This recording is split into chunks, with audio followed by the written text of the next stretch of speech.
this is the Note Air 3C, and there isn't a Note Air 3 yet. Currently the Note Air 2 Plus, which is not far less than this. It's only $50 less than this, that's the difficult one about releasing a colour, black and white rather, is how do they price that, I think. Some really interesting points already from AM. Seems to delay when writing, for the writing to smooth out. I think you mean the kind of anti-aliasing sort of after that. And there's that first stroke there as well. Although you just forgive it for all its positives, really. What's my pro for this one? The Note Airs are so thin, they're so light, and then they're also so capable. And really this device, I mean, when the Note Air 1 and 2 came out, it was so powerful for an Eink tablet. It was the first time when really you needed more processors. And now they've put in a really, it's not cutting edge by mobile ARM chips by any stretch of the imagination, but it is a better chip than you find in a lot of Eink tablets. And it is the 2.8. I've been asked a lot of questions of this. So I'm very sorry for the confusion that I've no doubt added to this here. I was informed that it was a 2.8 gigahertz processor in the Note Air 3C, and that was what I was getting on CPU-Z, so I presumed they were the same processor. But it is in fact a 2.4 gigahertz processor on the Note Air 3C and a 2.8 gigahertz processor on the Tab Ultra C Pro. So there we have it. Plenty of speed on both of them. And I'm struggling with cons. I was really struggling to think of the cons, and I think it is just the con for this is just the Pro of the Ultra line, and it's the reason for that forking, that differentiation.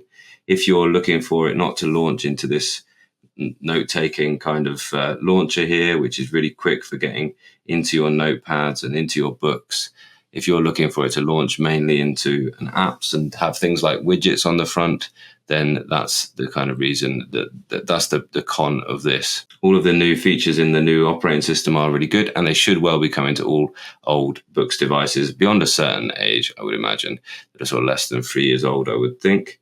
I noticed something else today when I was using it. I noticed something about the keyboard, the handwriting keyboard. So the Boox keyboard looks like this, and you've got the handwriting option here, and normally it defaults to, where is it? This, no, not that view, this view, and you can write here. Now, somebody must have complained that this is quite an uncomfortable place to write, because now it has this little expand button here. I've just noticed this today.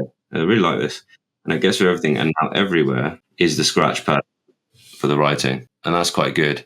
And also they've got this little, I was thinking, oh yeah, what they need is a little function down here to allow you to move the cursor around. Well, that exists. It's here, and you can select forward and backwards like this as well.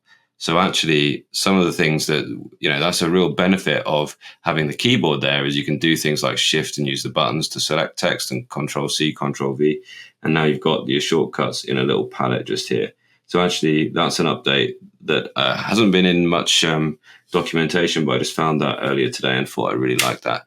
So it's difficult to find some cons for this one at this point. I'm really kind of enamored with this device at the minute. And that what I'm saying is that there's no keyboard case really. And that's the thing. If you want the keyboard case, you want the keyboard case.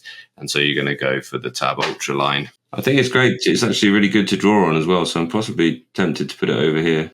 Pencil feature, they've added a more textured pencil as well, which is very welcome. So it used to be that you couldn't really do the differentiation between the pressure levels as well as the tilt, but now it has both pressure and tilt, and then it's frozen up and stopped working right when, possibly because it thinks that is a scribble. No, it's just totally frozen up. So there we are. This is the joys of live stream. I actually really like this, because you see this, it isn't something, I think this is the first time this has happened, but it's happened right here on a live stream, and hopefully it'll be back. It thinks it's just restarted, look, so it's probably going to restart from scratch. There we go. No, it's not restarted from scratch, but it did need to do a full reset. So we could probably list that in a con. It's got stage fright. Does it have something similar to global handwriting in Bigme for third-party apps? It doesn't for anything, although you do get that option in the, for example, there's a few that you get it in OneNote. You can't just choose to put it on for any app at all. So when you're in OneNote, it kind of, here, no, there is somewhere you can't turn it on or off, but what happens, you'll see, is that there's a handwriting happening on top, and then it is overlaying with the pen. There's an overlay like this. This is the same thing as the Bigme global handwriting, but it isn't global because I can use the pen here to tap up here still. And that's the drawback of the Bigme one, is the whole screen, the pen input is just like that. But what it's doing, and they've improved it slightly, because you can see now they've matched up the colors, but they haven't matched up the thicknesses. So if I make this really thick, you'll notice that it's still making this thin line. And then when it renders the stroke, then it is the thick line of whatever pen you had. So it's not ideal, but it'd be great if we could just put that on anything, because it is a workaround, which means that you can enjoy using these apps, even if they're not perfect. So that's that. And I've asked them to go ahead and do that if they can. Can you use the devices while they charge? Yes, you can. Most things, absolutely, you can. You can see you might want to occasionally, and sometimes. Yeah. The thing about the battery life, and these aren't as good anymore. There's a couple of questions about that as well. Now that it's got extra GPU in there, that they are more power hungry. And sometimes you'll be thinking, oh, I'm using it next door to my laptop, so I just plug it in with a USB-C cable whilst you're working next door to a laptop. It trickle charges, but you go from 30 to 70% or something like that in the hour you're spent with next to a laptop, and that there you are. It's that's what keeps you going for the next day or so. But yeah, you mentioned the Tab Mini will get you through the day, and that's not what we're used to with an Eink device. It gets you through the week is what we're looking for. Does the Air 3 have a GPU like the previous Tab? Yes, it does. Yeah, so the actual processors and the GPUs and kind of internals, apart from the extra RAM, this device, they're almost identical to the Ultra C Pro.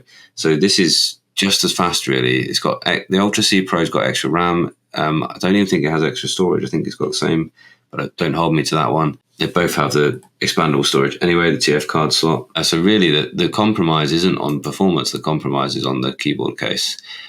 Just ordered the Air 3. Fingers crossed for you that you love it as well. What pen would you suggest? Yeah, I wanted to field this one because it ships without the Pen 2 Pro. So this one, the slightly cheaper device, ships without the one with the eraser. But the eraser is less necessary now because you have this Smart Scribe function, where anything that I scribble over, it says, oh, that's a delete. So I actually prefer this. It's a bit like what the Supernote have done. They've just come up with a solution. The other things like this Smart Scribe, or doing lines. Like earlier on when I drew these lines, right, what I actually did was I got a ruler out and I put the ruler on the top of the Eink like it's a piece of paper, and I went and I did these lines. And I know that it has a thing, so if I want to draw a straight line, I go shape, and then I can drag a straight line across. It probably would have been better than using a ruler. But on Smart Scribe, now you don't have to do that. You can just hold down and it becomes a straight line. So this is really quite nice. And then once you've got an enclosed area, you can then fill it, for example. That one doesn't like that one. That's too wobbly. That one worked. Like, you can fill it with any color of your choice. So these are just some of these new extra features that are really quite cool. And they work. So what pen do you suggest? Well, I think just stick with this one, to be honest. I don't see, are they still £30? Are they still £70, the Pen 2 Pro? I just think you get a good pen in the box, so I'd be happy with that one. And this one, yeah, if you use it for reading only and you leave it off Wi-Fi, it will do better, but it won't get as close to the like 2-week battery of the Note Air 2 Plus. I feel like the color Eink just saps a little bit more.